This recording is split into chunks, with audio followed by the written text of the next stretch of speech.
Hello, this is Brian. Today is Sunday, March 6, 2022.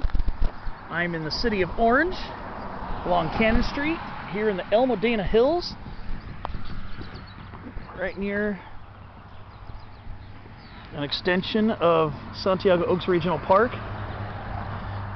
It used to be called Modena Open Space. Today I want to present a Spotlight on Shrubs video. This one's been a while in coming, because I haven't been around this plant a lot.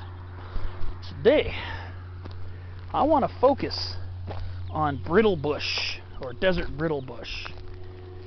And that is Encelia farinosa. Encelia farinosa, Brittlebush, aka desert Brittlebush. So, I'm in the city of Orange, where this plant is growing. It's not truly native to this portion of Southern California. It's more of a far interior species, like in inland Riverside County and also in the deserts here in the southwest. However, it is a California native, and that is good enough for me. So, Encelia farinosa, desert Brittlebush, or desert bush sunflower. It's a woody-based subshrub in the sunflower family, the Asteraceae. It's relatively small to medium-sized, sometimes up to 4, occasionally 5 feet tall, and it's not super strongly woody, but it does form some woodiness at the base with kind of a grayish, kind of very brittle bark. Brittlebush often refers to the brittle quality of the twigs of the plant. So that's why the name Brittlebush comes into play. And a lot of the plants in the genus Encelia are known to have brittle stems. Again, not strongly woody even at the base. I want to consider this more of a subshrub rather than a full-blown shrub. But the name farinosa comes from the dusty, flowery color of the leaves due to some very light hairs that give the plant a grayish, powdery look to it, hence the name farinosa. So, of course, the freshest and largest, most vigorous leaves might have some more green in them, but a lot of the higher portions of the shrub tend to have more of a grayish. So the reason why I'm doing this spotlight here is because there's some important information about this population and how it relates to another species of Encelia that truly is native here, and the ramifications of their integrating together are very important and are very worth taking time to explore. Okay, but that will come later on in the video. So first off, again, we have a rounded subshrub, small shrub, and we get these yellow flower heads in the spring months that are very showy. Even in this very dry, rainy season, they're still putting out quite a show. And like other plants in the Asteraceae, this is not a flower, this is a flower head, and it's composed of these yellow disc florets here in the center and these petal-like ray florets on the outside. So that's why the name sunflower comes into play as well. It's also, Encelia is also a genus also called bush sunflower because of the sunflowers. And they are fairly closely related to plants in the genus Helianthus, which are the actual sunflowers. So, one thing about this plant is that it is very common in low elevation desert areas, desert slopes, desert washes, and it's fairly low elevation, and it's known for its very prodigious flower head production during the spring months before the summer heat really kicks in and dries everything up. So these plants can sometimes look quite dead during the dry season, and in the desert, that's a huge chunk of the year.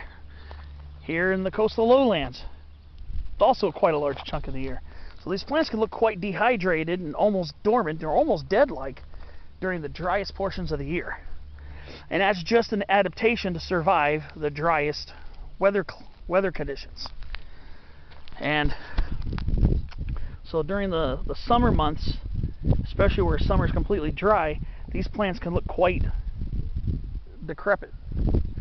Or they'll have small, very gray, almost white colored leaves, and the fuzziness and the color are both functions of this plant surviving dry periods as well, because you can have dry periods during its active growth period as well. So what that does is the fuzziness retards water loss by trapping humidity within the fuzziness in the leaves, and also the light color reflects a lot more light. Adaptation of these plants to a dry desert climate. And where we are, we're not truly desert here, but we are not that far off rainfall wise. So, man, we're talking about these flower heads. One thing to note about Encelia farinosa is that their flower head clusters stick pretty far up above the leafy part of the bushes.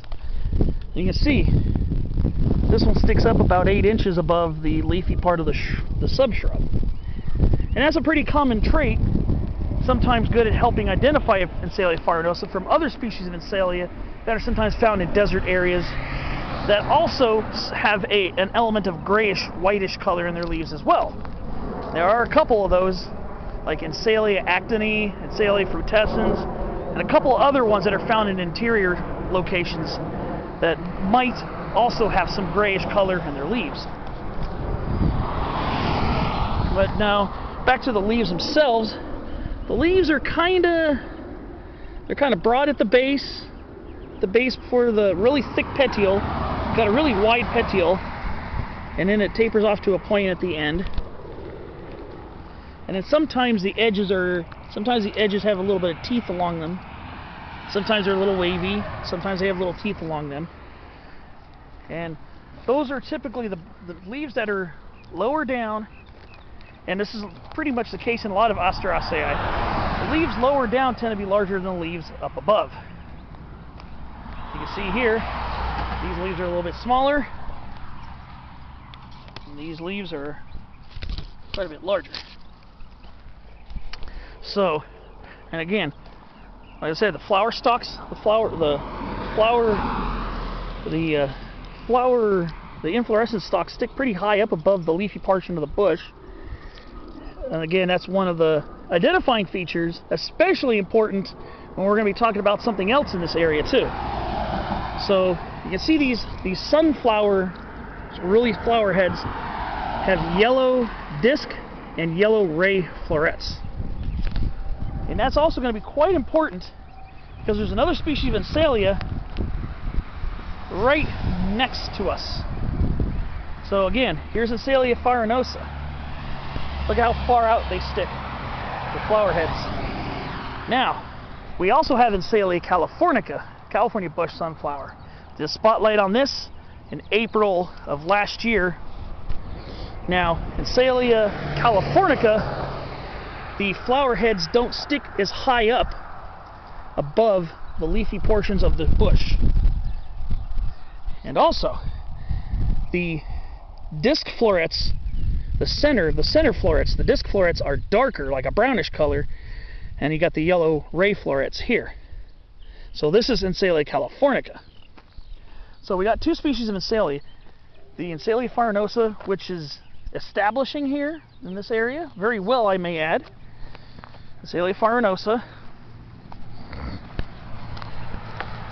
with the yellow center florets and the grayish leaves, and Encelia californica with very similarly shaped leaves, but a little bit smaller and more of a rich green color, and with flower heads with a darker center. So these are two closely related species.